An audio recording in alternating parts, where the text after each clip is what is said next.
ইব্রাহিম আলাইহিস সালামের কথা আলোচনা করতে গিয়ে আল্লাহ পাক বলেছেন, ওয়াইজ ক্বালা লাহু রাব্বুহু আসলিম ক্বালা আসলামতু লিরাব্বিল আলামিন। আল্লাহ পাক যখনই ইব্রাহিম আলাইহিস সালামকে বলেছেন আত্মসমর্পণ করো, আত্মসমর্পণ করো, ইব্রাহিম আলাইহিস সালাম বিনা বাক্য ব্যয়ে বলেছেন আমি আত্মসমর্পণ করলাম। যেমন আল্লাহ পাক ইব্রাহিম আলাইহিস সালামকে বলছেন স্ত্রী সন্তানকে রেখে আসো ওই কাবা ঘরের পাশে, ওখানে কিন্তু কোনো মানুষ নাই, কোনো খাবার নাই, কোনো পানিও নাই, আছে? রেখে আসলেন তিনি কি জিজ্ঞাসা করেছেন আল্লাহকে, আল্লাহ আমি কেন আমার স্ত্রী সন্তানকে রেখে আসব, এর পিছনে যুক্তি কি, এর পিছনে দর্শন কি, এর পিছনে বিজ্ঞান কি? জিজ্ঞাসা করেছিলেন? সামি'না ওয়া আতা'না, শুনলাম মানলাম, আল্লাহ আদেশ করেছেন বাস মেনে নিয়েছি, এর নাম কি? এর নাম ইসলাম। আল্লাহ আদেশ করেছেন মেনে নিয়েছি, আল্লাহ বলেছেন 5 ওয়াক্ত নামাজ পড়তে হবে, কোনো প্রশ্ন চলবে না। আল্লাহ বলেছেন নিসাব পরিমাণ সম্পদ হলে যাকাত দিতে হবে, কোনো প্রশ্ন করা চলবে না। আল্লাহ বলেছেন রমজান মাসে সওম রাখবে, ব্যাস রাখতে হবে, যুক্তি বিজ্ঞান দর্শন খোঁজার দরকার নাই। আল্লাহ বলেছেন সামর্থ্য হলে হজ করতে যাবে, সামর্থ্য হলে আপনি হজ করবেন। এইভাবে ইসলামের প্রতিটা বিষয়ে আল্লাহ পাক যেভাবে নাজিল করেছেন আনুগত্য করার নাম কি? ইসলাম। আনুগত্য করার নাম ইসলাম। আল্লাহ পাক ইব্রাহিম আলাইহিস সালামকে আরও বলছেন সন্তানকে জবাই করো, আছে? সন্তানকে জবাই করো, আছে কোরআনে? তিনি সন্তানকে ডেকে বলছেন ইয়া বুনাই ইন্নী আরা ফিল মানামি আন্নী আযবাহুকা ফানজুর মাযা তারা, হে আমার সন্তান আমি স্বপ্নে দেখেছি আমি তোমাকে কুরবানি করছি, তোমার কি রায় তুমি বলো। সন্তান বলছে ইয়া আবাতি ইফআল মা তু'মার সাতাজিদুনি ইনশাআল্লাহু মিনাস সাবিরিন, হে আমার বাবা আপনাকে যে আদেশ করা হয়েছে আপনি তাই করেন, ইনশাআল্লাহ আপনি আমাকে ধৈর্যশীল পাবেন। কে বলছে এই কথা? ইসমাইল আলাইহিস সালাম, যাকে মানুষ করেছেন তার মা একা, হাজেরা আলাইহিস সালাম একা একটা মা। এই জন্য আমরা বলি একটা মা একটা সমাজকে বদলাতে পারে। যদি মা হাজেরা আলাইহিস সালামের মতো হয় তিনি এমন সন্তান জন্ম দিতে পারবেন যেই সন্তান সারা বিশ্ব পাল্টে ফেলবে ইনশাআল্লাহ। বুঝতে পারছেন? তার বাবাকে কিন্তু, তার সন্তান ইসমাইল আলাইহিস সালামকে কিন্তু তার বাবা মানুষ করেননি। আমার কথা মানে বুঝতে পারছেন না? তাকে কিন্তু তার বাবা মানুষ করেননি, তার মা মানুষ করেছেন। কারণ তিনি তার মায়ের কাছে থাকতেন, কোথায়? কাবা ঘরের পাশে। এবং আমাদের নবী মুহাম্মদ সাল্লাল্লাহু আলাইহি সাল্লাম ইসমাইল আলাইহিস সালামের বংশধর। আমরা কিন্তু বনু ইসমাইল। আর ইব্রাহিম আলাইহিস সালাম থাকতেন ওই যে প্যালেস্টাইনে, আপনার ফিলিস্তিনে, শাম দেশে, সেখানে থাকতেন। সেখানে তার আরেকজন স্ত্রী ছিল, তার নাম সারা আলাইহিস সালাম। তার গর্ভে এক সন্তান হয়েছে, তার নাম কি? ইসহাক আলাইহিস সালাম। তারপর ইয়াকুব, আস্তে আস্তে বনু ইসরাইল, দাউদ, সুলাইমান, ইউসুফ সব এই বংশে। নবী মুসা, ঈসা সব এই বংশে। আমাদের নবী মুহাম্মদ সাল্লাল্লাহু আলাইহি সাল্লাম ইসমাইল আলাইহিস সালামের বংশে। কথা কি বুঝতে পারছেন? তো দেখেন এই যে বাচ্চা ইসমাইল আলাইহিস সালাম, যার বয়স হবে তখন মাত্র 10 বছর বা 15 বছর, তিনি বলছেন হে আমার আব্বা আপনি যা স্বপ্ন দেখেছেন, আপনাকে যে আদেশ করা হয়েছে আপনি সেটাই করেন, আমাকে সবরকারী পাবেন ইনশাআল্লাহ। আমাদের এখনকার এই বুদ্ধি প্রতিবন্ধী টিকটক প্রজন্ম এটা করতে পারবে? পারবে? আল্লাহর জন্য যদি ওদের জীবন দেওয়ার প্রশ্ন আসে, পারবে? একটা ক্লিপের জন্যে কত কি করছে দেখছেন না? মানুষের কাতারে আর পড়ছে না। ওই যে একটা আয়াত আমি বারবার বলি, লাহুম কুলুবুন লা ইয়াফকাহুনা বিহা, কলব আছে উপলব্ধি করে না। ওয়া লাহুম আযানুন লা ইয়াসমাউনা বিহা, আল্লাহ পাক কান দিয়েছেন শোনে না, শুনতেই চায় না। ওয়া লাহুম আ'য়ুনুন লা ইউবসিরুনা বিহা, আল্লাহ পাক চোখ দিয়েছেন দেখতেই চায় না। এদেরকে আল্লাহ পাক বলছেন উলাইকা কাল আনআম, এরা হচ্ছে জীবজন্তুর মতো। বাল হুম আদাল, আল্লাহ বলছেন আরো নিকৃষ্ট, বরং আরো নিকৃষ্ট। উলাইকা হুমুল গাফিলুন, এরা গাফিল সম্প্রদায়। আসেন আমি ইসলাম বুঝাচ্ছিলাম, ইসমাইল আলাইহিস সালামকে যখন কুরবানি করতে বললেন আল্লাহ পাক ইব্রাহিম আলাইহিস সালামকে বলেছিলেন এর পিছনে বিজ্ঞান কি, এর পিছনে যুক্তি কি, এর পিছনে দর্শন কি জিজ্ঞেস করেছেন? আল্লাহ আদেশ করেছেন, ব্যাস মানতে হবে। এর নাম কি? এর নাম ইসলাম, এটার নাম ইসলাম। এই কনসেপ্টকে কেউ যদি বলে এটা মৌলবাদী কনসেপ্ট, আপনি বলবেন যে হ্যাঁ আমি মৌলবাদী হিসেবে গর্বিত। আপনি তখন বলবেন হ্যাঁ আমি মৌলবাদী হিসেবে গর্বিত, কারণ আল্লাহ পাক যা আদেশ করেছেন আমাকে মানতেই হবে, কিচ্ছু করার নাই আমার। যদি না মানি তাহলে পৃথিবীতে আমি বেঁচে গেলেও পরকালে বাঁচতে পারবো না। পারবো? আল্লাহ বলেছেন সালাত কায়েম করতে হবে, আমি কি এর পিছনে বিজ্ঞান যুক্তি দর্শন খুঁজে তারপর মানবো? না আল্লাহ বলেছেন বাস মানবো। কোনটা? সামি'না ওয়া আতা'না, শুনলাম মানলাম। সামি'না ওয়া আতা'না, আল্লাহ বলেছেন শুনেছি বাস মেনেছি। সূরা বাকারার শেষের দিকে আছে না, ওয়া ক্বালু সামি'না ওয়া আতা'না। ঈমানদারদের বৈশিষ্ট্য হচ্ছে তারা বলে আমরা শুনলাম মানলাম। আর যারা ইহুদি তারা বলে সামি'না ওয়া আসাইনা, আমরা শুনলাম কিন্তু মানলাম না। এই সূরার মধ্যেই আছে, সম্ভবত 89 কি 90 নম্বর আয়াতের দিকে দেখে নিয়েন। তো এখান থেকে আপনাকে ইসলামের সংজ্ঞা বুঝতে হবে যে প্রত্যেক নবী মুসলিম ছিলেন এবং তখন যে আসমানি কিতাবগুলো নাজিল করা হয়েছিল সেগুলোর আনুগত্যের মধ্যেই শান্তি কামিয়াবি ছিল। কোনো নবী অমুসলিম ছিলেন না। ইসলাম কি জিনিস? আল্লাহর আদেশের সামনে আত্মসমর্পণ করে দেয়া, মাথা নত করে ফেলা বিনা কারণেই। হ্যাঁ, প্রতিটা বিষয়ের পিছনে কারণ অবশ্যই আছে, যুক্তি আছে, বিজ্ঞান আছে, দর্শন আছে, কিন্তু সব কিছু আমার বুঝে আসতে হবে জরুরি না। আমার জ্ঞান সীমিত, আল্লাহ পাকের জ্ঞান অসীম। আল্লাহ পাকের জ্ঞান অসীম, আমার সীমিত জ্ঞান আল্লাহর অসীম জ্ঞান ধরতে পারবে? আমার সীমিত জ্ঞান দিয়ে কি আমি আল্লাহ পাকের অসীম জ্ঞানকে যাচাই বাছাই করতে পারবো? পারবো না। এই জন্য সবচেয়ে ভালো বুদ্ধি হচ্ছে সামিআনা ওয়া আতাআনা। আল্লাহ বলেছেন, শুনেছি, বাস মেনেছি। এখন দেখতে হবে কথাটা সত্যি আল্লাহ বলেছেন কিনা, আর কথাটা সত্যি নবী বলেছেন কিনা, এটা নিশ্চিত করতে হবে। আগে এটা নিশ্চিত করতে হলে আমাকে কোরআন এবং সুন্নাহ ঘাটাঘাটি করতে হবে, এবং কোরআন এবং সুন্নাহর বিষয়ে পারদর্শী যারা তাদেরকে জিজ্ঞাসা করতে হবে, ব্যাস যথেষ্ট। এরপর যখন প্রমাণ হয়ে যাবে যে হ্যাঁ এটা কোরআনে আছে, এটা সুন্নাহে আছে, তখন এর ডানে বামে যাওয়ার সুযোগ আছে আমার। ডানে বামে না গিয়ে যদি আমি এর উপরে থাকি, এখন কেউ আমাকে বলে যে তুমি মৌলবাদী মুসলিম, তাহলে আপনি কি বলবেন? বলবেন যে আমি এটাতেই গর্বিত। আপনার কোনো সমস্যা? আল্লাহ পাক বলেছেন আমাকে ইসলামের মৌলিক বিষয়গুলো মেনে চলতে, আমি মেনে চলি। আর কোনো বিষয়ের মৌলিক বিষয় না মেনে চললে সে ওই বিষয়ে দক্ষ হতে পারবে না। পারবে? কেউ যদি ডক্টর হতে চায়, ডক্টর, তো মেডিকেল সায়েন্সের মৌলিক বইগুলো পড়তে হবে না? মৌলিক মূলনীতি মেনে চলতে হবে না? কেউ যদি ভালো ইঞ্জিনিয়ার হতে চায়, তাকে ইঞ্জিনিয়ারিং সায়েন্সের মূলনীতি মেনে চলতে হবে না? কেউ যদি ভালো পলিটিশিয়ান হতে চায়, তাকে রাজনীতির মূলনীতিগুলো মেনে চলতে হবে না? একজন সুনাগরিক হতে চায়, তাকে রাষ্ট্রের সংবিধানের মূলনীতি মেনে চলতে হবে না? নাহলে সুনাগরিক হতে পারবে? অতএব আপনাকেও ভালো মুসলিম হতে হলে, জান্নাতি মুসলিম হতে হলে কোরআন সুন্নাহর মূলনীতি মেনে চলতেই হবে। কথা কি বুঝতে পারছেন? এই মূলনীতি মেনে চলা কি পাপ, না মেনে না চলাটা পাপ? এখন ইসলামের বিষয়ে কয়েকটা কথা। ইসলাম আল্লাহ পাকের কাছে একমাত্র গ্রহণযোগ্য দিন। এই ইসলামটা আল্লাহ পাকের কাছে একমাত্র গ্রহণযোগ্য দিন, অন্য কোনো দিন আল্লাহর কাছে গ্রহণযোগ্য নয়। কোথায় আছে? সূরা আলী ইমরান আয়াত নাম্বার 19। আল্লাহ পাক বলছেন ইন্নাদ দীনা ইনদাল্লাহিল ইসলাম। আল্লাহর কাছে একমাত্র গ্রহণযোগ্য দিনের নাম কি? ইসলাম। এখন ইসলাম কি শুধু একটা ধর্ম, না একটা জীবন ব্যবস্থা? ইসলামে কি সব কিছুর সমাধান আছে না নাই? তাহলে ইসলাম একটা শুধু কৃষ্টি কালচারের নাম নয়, বরং একটা কমপ্লিট কোড অফ লাইফ। আপনার পুরো জীবনের সব কিছু এখানে আছে। এখন আপনি এটা মেনে নিয়েছেন যে ইসলামের সব কিছুর সমাধান আছে, কিন্তু আমল করতে গিয়ে আপনি পারছেন না। আমল করতে গিয়ে পারছেন না। আমল করতে গিয়ে ঘাটতি হচ্ছে, কখনো কবিরা গুনাহ হচ্ছে, কখনো আপনি অর্থনৈতিক জীবনে সুদ খেয়ে ফেলছেন, কখনো অন্য কিছু করে ফেলছেন, কিন্তু আপনার বিশ্বাস আছে, আকীদা ঠিক আছে যে কোরআন এবং সুন্নাহে ইসলামের সব কিছুর সমাধান আছে। আল্লাহ চাইলে আপনার সমস্ত গুনাহ আল্লাহ মাফ করতে পারেন। কথা বুঝতে পারছেন না? আপনি বিশ্বাস ঠিক আছে আপনার, যে আপনি বিশ্বাস করেন, আকীদা ঠিক আছে আপনার, যে আপনি বিশ্বাস করেন কোরআন সুন্নাহ ইসলামের সব কিছু সমাধান আছে। এখন আমল করতে গিয়ে আপনি পারছেন না, দুনিয়ার কারণে হোক, ফিতনার কারণে হোক, দুনিয়ার স্বার্থের কারণেই হোক, ইত্যাদি ইত্যাদি। আল্লাহ চাইলে আপনার এই পাপগুলো মাফ করতে পারেন। কিন্তু একজন ব্যক্তির আকীদাই গলদ, সে মনে করে ইসলামে সব নাই, ইসলামে সব কিছু নাই, কোরআন সুন্নাহে সব কিছু নাই, এটা এই যুগে চলে না, ওই যুগে চলতো, এরকম তার মনে করে, এরকম মানসিকতা তার পথ চলতে গিয়ে গুনাহ হয়ে গেল, আল্লাহ পাক কি সেই ভুল ত্রুটি মাফ করবে? আকীদাই তো ঠিক নাই, আগে বেসিক ঠিক করতে হয়। তাই আমরা জীবনে কতটুকু আমল করতে পারি না পারি সেটা পরের কথা। আগে আকীদা ঠিক করতে হবে যে কোরআন সুন্নাহের সব কিছু সমাধান আছে। এবার আপনি ইসলামে আসলেন, এসে দেখলেন এর ভিত্তি দুইটা, কোরআন এবং সুন্নাহ। আরেকটা হাদিসের মধ্যে আপনি পাবেন, হাদিসে জিবরিলের মধ্যে, এখানে আপনি দেখবেন ইসলামের পিলার হচ্ছে 5টা। কয়টা? 5টা। 1 নম্বর আনতাশহাদা আল্লা ইলাহা ইল্লাল্লাহ ওয়া আন্না মুহাম্মাদুর রাসূলুল্লাহ। 1 নম্বর ইসলামের পিলার হচ্ছে আপনাকে সাক্ষ্য দিতে হবে যে আল্লাহ ছাড়া কোনো মাবুদ নেই, আল্লাহর তাওহীদের সাক্ষী দিতে হবে, এবং মুহাম্মদ সাল্লাল্লাহু আলাইহি ওয়াসাল্লাম আল্লাহর বান্দা এবং রাসূল। অর্থাৎ তাওহীদ এবং রিসালাতের সাক্ষ্য আগে দিতে হবে, এটা 1 নম্বর। 2 নম্বর ওয়ান তুকিমাস সালাহ, এবং তুমি 5 ওয়াক্ত সালাত আদায় করবে। কালিমার সাক্ষ্য দেওয়ার পরেই মুসলিমের দায়িত্ব হচ্ছে 5 ওয়াক্ত সালাত কায়েম করা। সালাত নাই, ইসলাম নাই।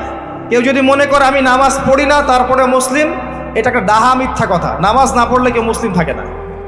নামাজ কেউ যদি ছেড়ে দেয়, মান তারাকা সালাতা মুতাআম্মিদান ফাকাদ কাফার, নবী সাল্লাল্লাহু আলাইহি ওয়াসাল্লাম বলেছেন কোনো ব্যক্তি যদি সালাতকে ইচ্ছা করে ছেড়ে দেয়, কোনো ব্যক্তি যদি নামাজকে ইচ্ছা করে ছেড়ে দেয়, সে ব্যক্তি কুফরি করে। ফাকাদ কাফারা বাইনা রাজুলি ওয়া বাইনা শিরকি ওয়াল কুফর তারকুস সালাহ। এক হাদিসে এসেছে একজন মুসলিম বান্দা আর একজন মুশরিক কাফেরের মধ্যে পার্থক্যই হচ্ছে নামাজ। নামাজ নাই, ইসলাম নাই। বাংলাদেশে অনেকে মানুষ মনে করে যে নামাজ না পড়লেও মানুষ মুসলিম থাকে। আরব কান্ট্রিতে এটা মনে করে না, ওরা মনেই করে না নামাজ না পড়লে কেউ মুসলিম থাকতে পারে। হ্যাঁ, এখানে দুটো বিষয় আসতে পারে। একজন ব্যক্তি আকীদা রাখে যে নামাজ পড়াটা ফরজ, এরপরে পড়ছে না অলসতা করে, একে আমরা ফাসেক জালেম বলতে পারি। আর একজন ব্যক্তির আকীদা হচ্ছে নামাজ না পড়লেও চলে, একে সুস্পষ্ট কুফরি ফতোয়া দিতে হবে। নামাজ না পড়লে মুসলিম থাকে না। 2 নম্বর পিলার সালাত। 3 নম্বর ওয়ান তুতিয়া যাকাত, তুমি যাকাত প্রদান করবে। যাকাত কি? নিসাব পরিমাণ সম্পদ হয়ে গেলে আপনাকে 2.5% যাকাত দিতে হবে, যেটা অনেক মুসলিমই দেয় না। অনেক মুসলিম নামাজ পড়ে যাকাত দেয় না। অনেকে মনে করে নামাজটা ফরজ, যাকাতটা ফরজ নয়। অনেকেই মনে করে যাকাত নফল মনে করে, দিলে দিলাম না দিলে নাই। এটা আপনার উপর ফরজ করা হয়েছে। যাকাত অস্বীকার করলে সেও কাফের হয়ে যাবে। যাকাত কেউ যদি অস্বীকার করে সেও কাফের হয়ে যাবে। ওয়ান তুতিয়া যাকাত, তারপর ওয়া তাসুমা রমাদান, রমজান মাসে সওম রাখবে। এই যে রমজান মাস এসেছে, রমাদান মাসে সওম রাখবে, 30টা সওম রাখবে। সওম মানে শুধু না খেয়ে থাকা নয়, পানি ছেড়ে দেওয়ার নাম নয়, আর স্ত্রী সহবাস ছেড়ে দেওয়ার নাম নয়। সওম মানে হচ্ছে আল্লাহ পাকের যাবতীয় নিষেধকে ছেড়ে দেওয়ার নাম। সওম রেখে, রোজা রেখে কেউ যদি ঘুষ খায়, জেনা করে, মানুষকে ঠকায়, মাপে কম দেয়, মিথ্যা বলে, অশ্লীল কাজ করে, তার কি রোজা হবে? যে কোনো আলেমকে জিজ্ঞাসা করেন, তার কি রোজা হবে? রোজা রেখে কেউ যদি গীবত করে, তাও তো রোজা ভেঙে যাবে। রোজা রেখে কেউ যদি গীবত করে, বেপরদায় চলে, অশ্লীল কথা বলে, গালিগালাজ করে, তাও তো রোজা ভেঙে যায়। আর রোজা রেখে কেউ যদি দুর্নীতি করে, ঘুষ খায়, সুদ খায়, তাহলে রোজা থাকবে? রোজার মানে হচ্ছে তাকওয়া অবলম্বন করা, লাআল্লাকুম তাত্তাকুন, অর্থাৎ আল্লাহ পাকের আদেশ নিষেধগুলো মেনে চলা। খাবার যেমন ছেড়ে দিয়েছি, পানাহার ছেড়ে দিয়েছি, স্ত্রী সহবাস ছেড়ে দিয়েছি, হালাল ছিল তাও ছেড়ে দিয়েছি। এগুলো হালাল ছিল আমার উপরে, ছেড়ে দিয়েছি, তাহলে হারামগুলো ছাড়তে হবে না? হারামগুলো ছেড়ে দেওয়ার নাম হচ্ছে সওম। আমি অনেক লেকচারে বলেছি এই সিজনে, আপনাদেরকে আরেকবার রিপিট করছি, সওম রেখে 5 ওয়াক্ত নামাজ ছাড়বেন না। সওম রেখে তারাবির নামাজ জামাতে পড়ার চেষ্টা করবেন। রোজা রেখে বেশি বেশি দোয়া করবেন, বেশি বেশি জিকির করবেন, বেশি বেশি কোরআন তেলাওয়াত করবেন। রোজা রেখে মানুষের সাথে কম কথা বলবেন, আড্ডা পিটাবেন না, হোটেলে দোকানে এগুলো আড্ডা পিটাবেন না। বিনা প্রয়োজনে বাসার বাইরেই বের হবেন না। বেশি থেকে বেশি আপনি পড়ার টেবিলে বসে থাকবেন, জিকির করবেন, জায়নামাজে থাকবেন। বিশেষ প্রয়োজন হলে আপনি বাজারে আসবেন, বাজার শেষ দ্রুত বাসায় চলে যাবেন। রমজান মাসটাকে দুনিয়ার কাছ থেকে ফারেক হয়ে পরকালের দিকে ফোকাস করবেন। নিজের পাপগুলোর লিস্ট করে ফেলবেন, এগুলোর জন্য তওবা করবেন। যাকাত দিয়ে দিবেন রমজান মাসে, বেশি বেশি দান সাদাকা করবেন, বেশি বেশি মানুষকে ইফতার করাবেন রমজান মাসে। অসহায় এতিমদের খবর নেবেন, বিধবাদের খোঁজ নেবেন। রমজান মাসে যারা খেতে পারছে না, ওদের ঘরে ইফতারের প্যাকেজ পৌঁছে দিবেন। সামাজিকভাবে হোক, সংগঠনের মাধ্যমে হোক, মসজিদের মাধ্যমে হোক, মাদ্রাসার মাধ্যমে হোক, মানুষের ঘরে ঘরে ইফতার পৌঁছে দিবেন। প্রয়োজনে ঈদের বাজার পৌঁছে দিবেন। আমি বলেছিলাম ঈদের বাজার এবং রমজানের বাজার আগেই করে রাখেন। রমজান মাসে বেশি বেশি বাইরে যাবেন না। রোজা রেখে বেশি খাবেন না ইফতারে, রোজা রেখে বেশি বেশি ইফতারে খাবেন না, সেহরিতে বেশি বেশি খাবেন না। লাইলাতুল কদর পাওয়ার চেষ্টা করবেন। শেষের দশক ইতিকাফ করার চেষ্টা করুন মসজিদে। আর যদি এটা না করতে পারেন, তাহলে শেষের দশকের বিজোড় রাতগুলো 21, 23, 25, 27, 29 আপনি বাসায় রাত জাগবেন, পরিবারবর্গকে জাগাবেন। এর মধ্যেই লাইলাতুল কদর আছে। এক রাত ইবাদত করলে আপনি 1000 মাসের নেকি পাবেন ইনশাআল্লাহ তাআলা। সবচেয়ে বড় কথা, এই মাসে আল কোরআন নাজিল হয়েছে। শাহরুর রমাদানাল্লাযী উনজিলা ফীহিল কোরআন, এটাই সেই মাস যেই মাসে কোরআন নাজিল হয়েছে। রমজান মাস এই কারণে মহিমান্বিত যে এই মাসে কোরআন নাজিল হয়েছে। ইন্না আনজালনাহু ফী লাইলাতুল কদর, এই মাসে কোরআন নাজিল হয়েছে। অতএব এই মাসকে কোরআনের সময় দিতে হবে, এই মাসকে কোরআনময় করে ফেলবেন। যারা কোরআন তেলাওয়াত করতে জানেন না, এই মাসে কোরআন তেলাওয়াত করা শিখবেন। যারা কোরআন তেলাওয়াত করতে পারেন, এই মাসে একবার করে খতম দিবেন। প্রতিদিন 1 পারা করে পড়বেন, 30 দিনে 30 পারা, 1 খতম। যারা হাফেজ আছেন, এই মাসে কোরআনটাকে আবার রিভিউ করবেন, চর্চা করবেন, আবার রিগাইন করবেন। আবার যারা কোরআনের আরবি বোঝেন, ব্যাকরণ বোঝেন, তাফসির জানেন, তাদের উচিত হবে এই মাসে পুরো কোরআনটাকে শুরু থেকে শেষ পর্যন্ত তাফসিরগুলো পড়ে ফেলা, অন্তত একবার পড়ে ফেলা। যারা আমরা কোরআন নিয়ে 2-4টা কথা বলতে পারি, উচিত হবে কোরআনের দার্স মানুষকে দেয়া। প্রত্যেক দিন আসর থেকে মাগরিব পর্যন্ত মসজিদে দার্স হবে। এই মসজিদে সবাই একসাথে ইফতার করবেন, এরকম ট্রেডিশন আপনার সংস্কৃতি চালু করে ফেলে। রমজান মাসে কোরআনকে সময় দেন, কোরআনের দাওয়াত মানুষের কাছে পৌঁছান, শেখান। ওই হাদিসের উপর আমল হবে, খায়রুকুম মান তাআল্লামাল কোরআন ওয়া আল্লামাহ। তোমাদের মধ্যে সবচেয়ে শ্রেষ্ঠ ব্যক্তি তারাই যারা কোরআন নিজে শেখে অপরকে শেখায়। রমাদান মাসে এগুলো করতে হয়। এভাবে রমজানকে উপভোগ করতে পারেন, তখন দেখবেন ঈদের দিন আপনি ফিল করছেন যে আল্লাহ পাক আপনাকে মাফ করে দিয়েছেন ইনশাআল্লাহ। কাকে আল্লাহ মাফ করবেন? এই যে আয়াত আছে কোরআনে, ক্বাদ আফলাহা মান তাযাক্কা ওয়া যাকারা ইসমা রাব্বিহি ফাসাল্লাহ। ক্বাদ আফলাহা মান তাযাক্কা, সেই ব্যক্তি সফল হয়েছে যেই ব্যক্তি আত্মশুদ্ধি অর্জন করেছে। রমজান মাসে এই আমলগুলো করার মধ্য দিয়ে আত্মশুদ্ধি অর্জন করেছে। ওয়া যাকারা ইসমা রাব্বিহি ফাসাল্লাহ, এবং সকালবেলা উঠে, ঈদের দিন সকালে উঠে আল্লাহর তোমার রবের নাম স্মরণ করতে করতে ঈদগাহে গিয়েছে সালাত আদায় করার জন্য। ওয়া যাকারা ইসমা রাব্বিহি ফাসাল্লাহ। আমরা বলি না আল্লাহু আকবার, আল্লাহু আকবার, লা ইলাহা ইল্লাল্লাহ, আল্লাহু আকবার, আল্লাহু আকবার, ওয়ালিল্লাহিল হামদ। এটা বলতে বলতে গিয়েছে ঈদগাহে, সারা মাস এই আমলগুলো করেছে, করে আত্মশুদ্ধি অর্জন করেছে। সকালবেলা ঈদের তাকবীর পড়তে পড়তে সালাত আদায় করতে গিয়েছে। এই ব্যক্তির জন্য ঈদের খুশি। কার জন্য ঈদের খুশি? যে রোজা রেখে বেপরদায় চলেছে, এর জন্য খুশি। রোজা রেখেছে, দুর্নীতি করেছে, রোজা রেখে ঘুষ খেয়েছে, সুদ খেয়েছে, জেনা করেছে, ফ্রি মিক্সিং করেছে, হারাম খেয়েছে, মাপে কম দিয়েছে, এর জন্য ঈদের খুশি। এদের সাথে কি সম্পর্ক রমজানের সওমের? এদের সাথে তাকওয়ার কি সম্পর্ক? কুতিবা আলাইকুমুস সিয়াম কামা কুতিবা আলাল্লাযিনা মিন ক্বাবলিকুম লাআল্লাকুম তাত্তাকুন। এই কারণে সওম ফরজ করা হয়েছে যাতে করে তাকওয়া অবলম্বন করতে পারো। ঠিক তোমাদের পূর্ববর্তীদের উপরেও সিয়ামকে ফরজ করা হয়েছিল একটা উদ্দেশ্যে, লাআল্লাকুম তাত্তাকুন, যাতে করে তোমরা তাকওয়া অবলম্বন করতে পারো। ওই যে প্রথমে একটা বলেছে, ইত্তাকুল্লাহা হাক্কা তুকাতি ওয়া লা তামুতুন্না ইল্লা ওয়া আনতুম মুসলিমুন। হে মুমিনগণ, তোমরা তাকওয়া অবলম্বন করো এবং পরিপূর্ণ মুসলিম না হয়ে মৃত্যুবরণ করো না। এটা 4 নম্বর পিলার। আর 5 নম্বর হচ্ছে সামর্থ্য হয়ে গেলে হজ করবে। সামর্থ্য না হলে হজ করা আপনার উপরে ফরজ নয়। আলহাজ টাইটেলের জন্য হজ করতে হবে না। সামর্থ্য হয়ে গেছে, এখন হজ করবেন। আর হজে গিয়ে আনুষ্ঠানিকতা শেখার চাইতে ইব্রাহিম আলাইহিস ভালো। হজের প্রতিটা কাজের বেশিরভাগের সাথেই ইব্রাহিম আলাইহিস সালামের সুন্নাহ জড়িত আছে। কাবা ঘর কে নির্মাণ করেছেন? বাপ বেটা ইব্রাহিম আলাইহিস সালাম, ইসমাইল আলাইহিস সালাম। সাফা মারওয়া সাই করেন, কার সুন্নাহ এটা? ওই যে হাজরা আলাইহিস সালাম, একজন মায়ের সুন্নাহ। সন্তানকে পানি পান করানোর জন্য এক পাহাড় থেকে আরেক পাহাড় দৌড়ে বেরিয়েছেন 7 বার। আল্লাহ পাকের কাছে এত ভালো লেগেছে কাজটা, আল্লাহ পাক কিয়ামত পর্যন্ত রেখে দিয়েছেন। সুবহানাল্লাহ। ওই যে শয়তানকে পাথর মারা, কার সুন্নাহ? ইব্রাহিম আলাইহিস সালাম। তারপরে আমরা কি করি? হাজারে মাকাম ইব্রাহিমে নামাজ পড়ি না 2 রাকাত, ওটা কার? মাকাম ইব্রাহিম কার সুন্নাহ? জামজাম কূপ কার সুন্নাহ? এগুলো সব কিছুর সাথে দেখবেন ইব্রাহিম পরিবারের স্মৃতি জড়িত আছে। ওখানে গিয়ে ইব্রাহিমী তাওহীদের চেতনা শিখে আসতে হয়, এটা হজের শিক্ষা। আর আমরা ওখানে গিয়ে আলহাজ টাইটেল নিয়ে আসি, এখানে পোস্টার বানিয়ে নাম লিখে দিই আমি আলহাজ, তাই না? এসব রিয়া ছেড়ে দেন। রিয়া অহংকার থেকে আল্লাহ পাক আমাদেরকে বের হয়ে আসার তৌফিক দান করুন, আমিন। ইসলামের এই 5 পিলার, এই 5 পিলারকে নিয়েই দিন ইসলাম, যেটা জীবনের প্রতিটা বিষয়ের সমাধানে পরিপূর্ণ। আল্লাহ পাক এখন বলছেন একই সূরায়, সূরা আল ইমরানের মধ্যেই 83 এবং 85 নম্বর আয়াতে আল্লাহ পাক আরও বলছেন, ওয়া মা ইয়াবতাগি গায়রাল ইসলামি দীনান ফালা ইউকবাল মিন।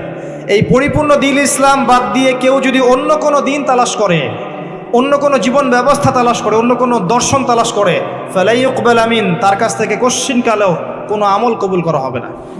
ওয়া হুয়া ফিল আখিরাতি মিনাল খাসিরিন, এবং সে পরকালে ক্ষতিগ্রস্তদের অন্তর্ভুক্ত হবে। তাহলে ইসলাম ছাড়া অন্য দিন চলবে? যারা অন্য দিনের মধ্যে আছে তাদের প্রতি আমরা দাওয়াত পেশ করব এভাবে, বিনয়ের সাথে, নম্রতার সাথে এবং মাউইজাতিল হাসানার সাথে। প্রিয় অমুসলিম ভাই বোন, আপনি আল্লাহর ওয়াস্তে একটা বার কোরআন এবং সুন্নাহকে স্টাডি করেন। আমার রিকোয়েস্ট, আপনি মৃত্যুর আগে অন্তত একটা বার কোরআন এবং সুন্নাহকে অর্থসহ পড়েন। পড়ার পরে যদি আপনার কাছে মনে হয় যে সত্যি কোরআন এবং সুন্নাহর মধ্যে সমস্ত বিষয়ের সমাধান আছে, তাহলে আর দেরি করবেন না, অনতি বিলম্বে আল্লাহর সামনে আত্মসমর্পণ করে মুসলিম হয়ে যান। আপনাকে আল্লাহ পাক এই সুযোগ নাও দিতে পারেন পরবর্তীতে। যদি আপনি জেনে যান এটাই সত্য, আপনার মনের মধ্যে আল্লাহর পক্ষ থেকে হেদায়েত চলে আসে, এটাই সত্য, এর মধ্যে সব কিছু সমাধান আছে, আর আল্লাহ ছাড়া এমন কোনো সত্তা নাই যিনি সব কিছুর সমাধান একটা কিতাবে নাজিল করতে পারেন, এটা যদি আপনি বিশ্বাস হয়ে যায়, আপনি আল্লাহর সামনে আত্মসমর্পণ করে মুসলিম হয়ে যান ইনশাআল্লাহ তাআলা। দুনিয়াতে আপনি কিছু পান বা না পান, পরকালে আল্লাহ পাক আপনাকে জান্নাত দিবেন ইনশাআল্লাহ। আল্লাহ পাক কবুল করুন। আমাদের অমুসলিম ভাই বোনদেরকে আল্লাহ পাক হেদায়েত দান করুন, ইসলামের ছায়াতলে আসার তৌফিক দান করুন, এবং আমাদেরকেও বেশি বেশি তাদের ঘরে ইসলামের দাওয়াত পৌঁছে দেওয়ার তৌফিক দান করুন। আমরা এই দাওয়াতি কাজ ছেড়ে দিয়েছি বলে আপনার আমার ঘরে দেখবেন অন্য কিতাব ঢুকছে, এখন ঢুকছে না? আমরা কোরআন অন্যের ঘরে ঢুকানো বন্ধ করেছি, অন্যের ঘর থেকে অন্য কিতাব আমাদের ঘরে ঢুকছে না এখন? খবর তো জানেন না আপনারা, কত মানুষ যে দিন দিন বাংলাদেশে অমুসলিম হচ্ছে আপনি জানেন? খবর আছে আপনার? খবর থাকবে কিভাবে? ওরা তো আর আমাদের মতো শোডাউন করে না। একজনকে যদি মুসলিম থেকে খ্রিস্টান বানায়, তারা ফেসবুক লাইভে এসে বলে না যে আজকে আমি খ্রিস্টান বানিয়েছি, একজনকে অমুককে আমি খ্রিস্টান বানিয়েছি। এই সেলফি একটা তুলে দেয় না যে অমুককে আজকে খ্রিস্টান বানালাম। যে কাজগুলো আমরা করি আর কি, বুদ্ধিবৃত্তিকভাবে আমরা পরাজিত। আমাদের কোনো ইস্যু লাগে না, বিনা ইস্যুতেই অনলাইন তোলপাড়।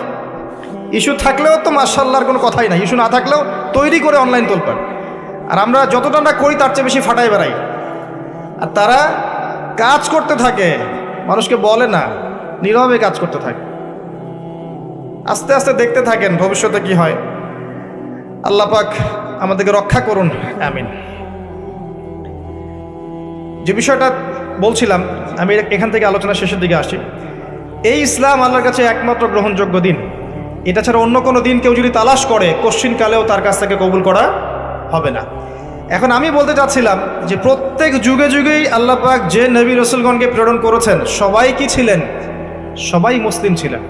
এখন সর্বশেষ নবী মুহাম্মদ সাল্লাল্লাহু আলাইহি ওয়াসাল্লাম, তার কাছে আল্লাহ পাক 23 বছরে আল কোরআন নাজিল করেছেন। কত বছরে?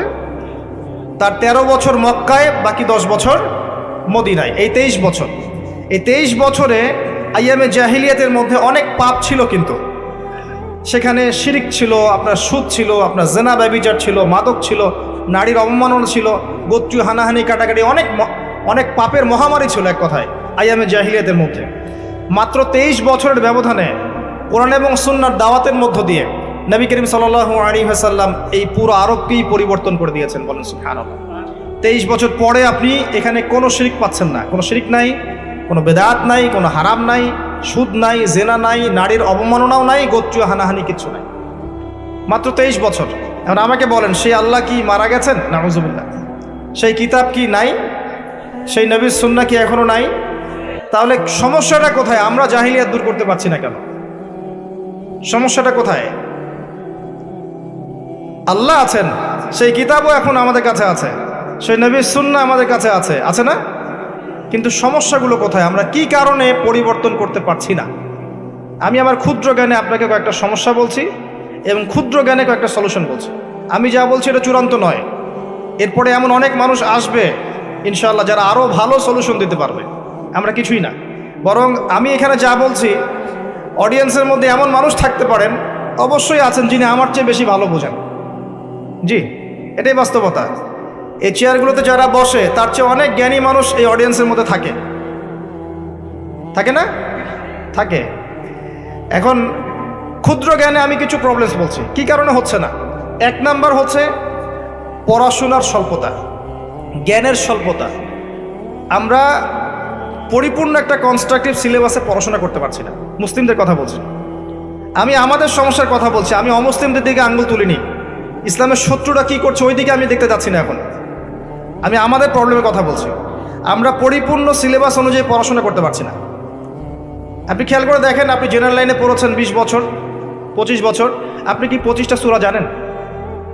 অনেস্টলি বলেন, 25টা সূরা অর্থসহ বলতে পারবেন? নাম বলতে পারবেন 25টা সূরার? 25 জন নবী রসুলের নাম জানেন? 25 জন সাহাবীর নাম জানেন? 25টা হাদিস কি আপনার পেটে বোম মারলেও বের হবে?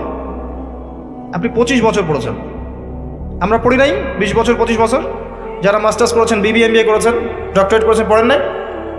নিজেকে অনেস্টলি প্রশ্ন করেন, তাহলে আপনি কি করলেন 25 বছর? আসলে কিসের পিছনে ছুটলেন?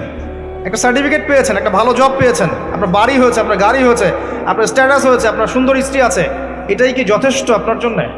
এজন্যই কি দুনিয়াতে এসেছি আমরা ভাই? এটা নিয়ে চিন্তা করেন। আবার যারা মাদ্রাসা লাইনে পড়ছি তারা সৌভাগ্যবান, তারা অ্যাটলিস্ট কোরআন এবং সুন্নাহর গভীর জ্ঞান অর্জন করছে, তাই না? কিন্তু এখানে কি হিস্ট্রির যথেষ্ট বই আছে? ইতিহাস, ইসলামের ইতিহাস, world history, geopolitics, economics, philosophy, যে সাবজেক্টগুলো মুসলিমরাই জন্ম দিয়েছিল। সায়েন্সের জনক কারা? মুসলিম না অমুসলিমরা? সায়েন্সের জনক আমরা, এটাই বলতে আপনি কি ভয় পান? সায়েন্সের জনক কারা? আল-কেমির নাম শুনেছেন? জাবর ইবনে হাইয়ানের নাম শুনেছেন? ইবনে সিনার নাম শুনেছেন? ইনারা তো আপনার এই যে মেডিকেল সায়েন্স, কেমিস্ট্রি এগুলোর জনক, ম্যাথামেটিক্সের জনক। তো আমরা পিছিয়ে পড়লাম কেন? এখন কি আমরা শুধু কোরআন এবং সুন্নাহ এর মধ্যেই পড়ে থাকবো, নাকি সমসাময়িক উপকারী জ্ঞানগুলোর দরকার আছে? দরকার নাই? প্রযুক্তিগত জ্ঞানের দরকার নাই? আমার ভাষাগত জ্ঞানের দরকার নাই? আমার অর্থনীতির জ্ঞানের দরকার নাই? আমার জিও পলিটিক্স, ওয়ার্ল্ড অ্যাফেয়ার্স বুঝতে হবে না? ওয়ার্ল্ড পলিটিক্স বুঝতে হবে না? পলিটিক্যাল সায়েন্সের জ্ঞানের দরকার নাই? এই সাবজেক্টগুলো কি সেকুলার সাবজেক্ট না ইসলামিক সাবজেক্ট? এই সাবজেক্টগুলোকে কারা সেকুলার সাবজেক্ট বলছেন?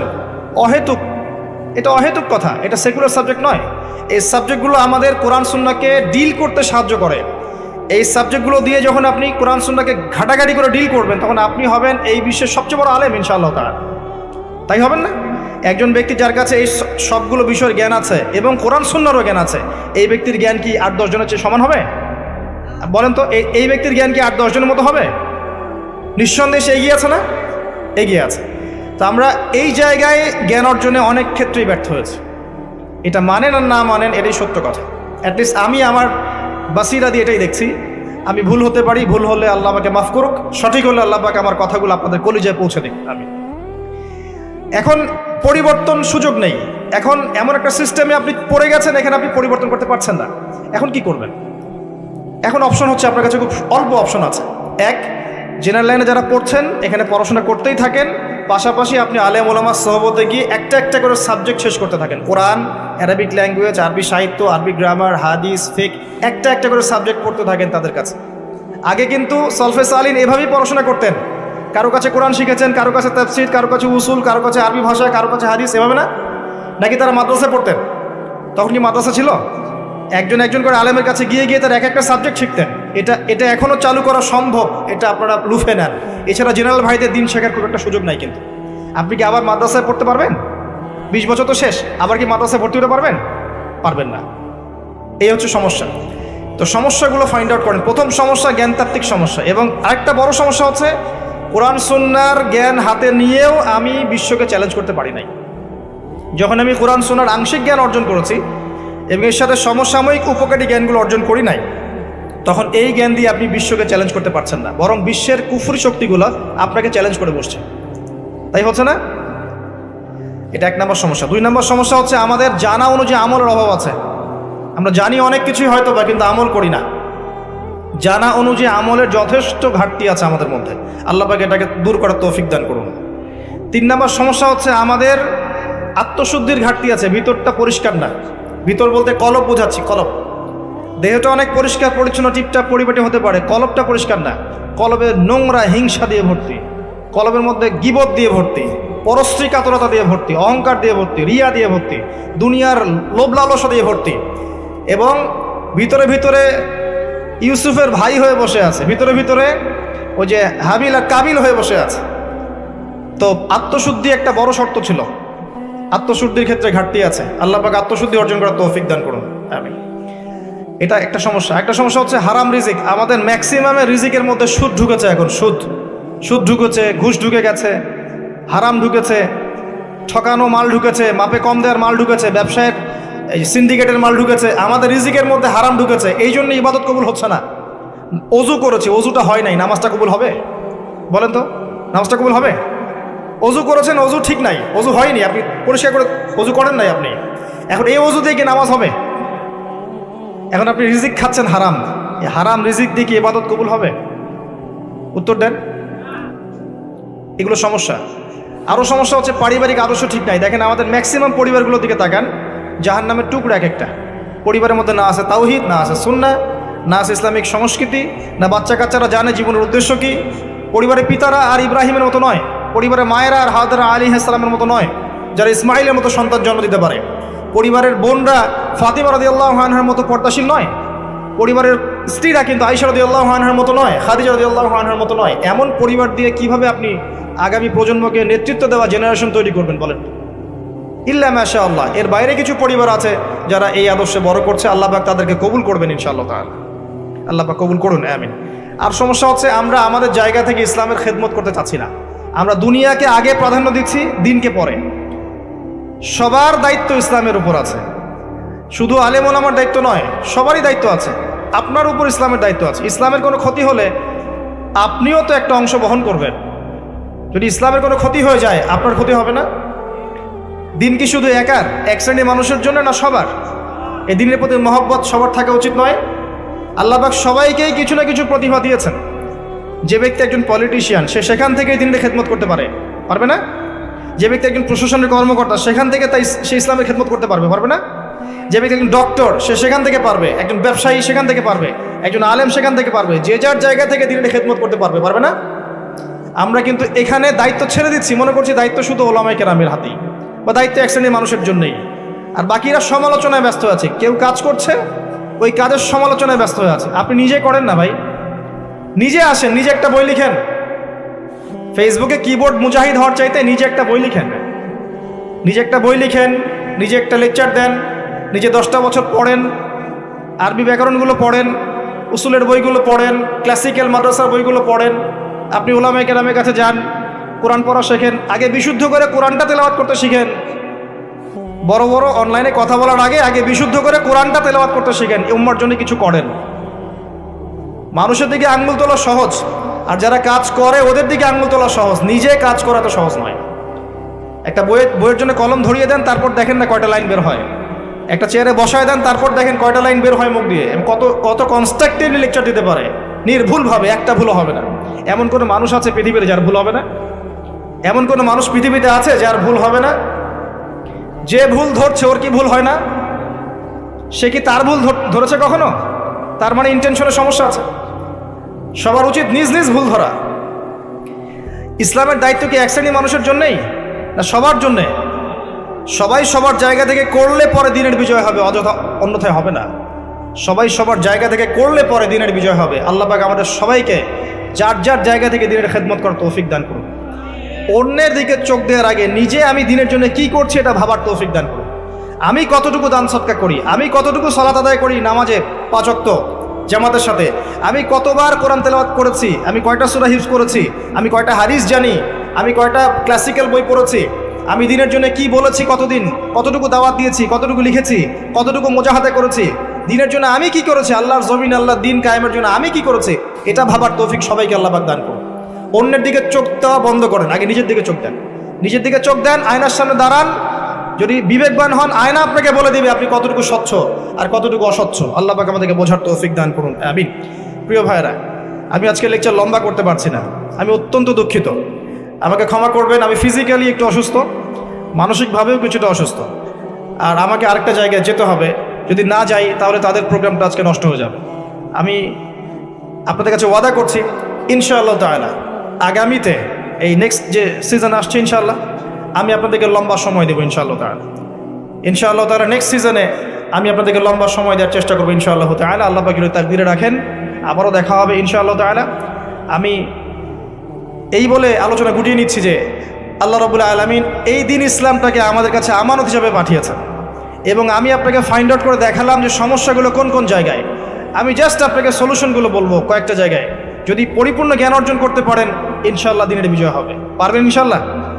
পরিপূর্ণ জ্ঞান অর্জন করতে পারলে দিনের বিজয় হবে ইনশাআল্লাহ। পারবেন? নিয়াত করেন। 2 নাম্বার, যদি জ্ঞান অনুযায়ী আমল করতে পারেন ইনশাআল্লাহ দিন বিজয় পাবেন, ইনশাআল্লাহ তাআলা দিন বিজয় হবে। 3 নাম্বার, যদি আমাদের পারিবারিক আদর্শ ঠিক থাকে সমাজ ঠিক থাকবে ইনশাআল্লাহ। 4 নাম্বার, আমাদের রিজিক যদি হালাল হয় আমাদের দোয়া আল্লাহর দরবারে কবুল হবে ইনশাআল্লাহ। আমাদের প্রত্যেকের মধ্যে যদি এই জজবা থাকে যে আমি আমার জান মাল সময় শ্রম দিয়ে দিন ইসলামের জন্য কাজ করব, এই ছোট ছোট প্রচেষ্টাগুলো যখন একসাথে হবে দেখবেন ইনশাআল্লাহ আল্লাহ পাকের জমিনে আল্লাহ পাকের পতাকা পথ করে উঠছে ইনশাআল্লাহ তাআলা। আল্লাহ রাব্বুল আলামিন আমাদের সবাইকে দিন ইসলামের জন্য কবুল ও মঞ্জুর করুন, আমিন। সুবহানাকাল্লাহুম্মা ওয়া বিহামদিক আশহাদু আল্লা ইলাহা ইল্লা আনতা আস্তাগফিরুকা ওয়া আতুবু ইলাইক। আসসালামু আলাইকুম ওয়া রাহমাতুল্লাহি ওয়া বারাকাতুহু।